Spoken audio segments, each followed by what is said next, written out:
So I do think that as I sit right here now, guys, I think Tre'Davious White is starting opposite Christian Benford, just the fact that he's already back at practice and he looked good. Okay, so that's one personnel change. Could you make? Where are you going to make another one? Could it be at safety? I don't know. I can't see Cole Bishop and Taylor Rapp not starting, despite having some struggles last week. What's the alternative there? Jordan Hancock is back at practice. Is that something that happens eventually? Maybe. I'm not sure that that's something you do right now.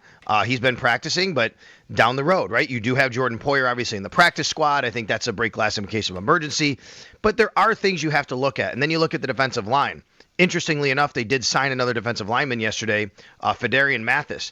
I don't know if you guys know, but Fedarian Mathis was a top 50 pick in the draft just a few years ago. Like, he was really good coming out of Alabama. It just didn't work for him when he was with Washington. Then he was actually with the Jets this preseason for a little while. But I don't know what this means for what they're trying to do. Is it just helping out the roster just in a general sense?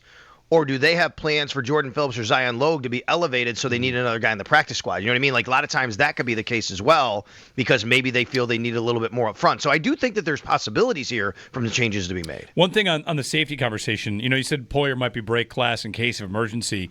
I found it. It was Josh Reed that tweeted it out. Like, to his eye, he just thought maybe Poyer's starting to do a little bit more at practice. Mm-hmm. Would you agree, Sal? Is that just maybe a ramp up because he's coming in late and making sure he's in football shape, or would you read anything more into that?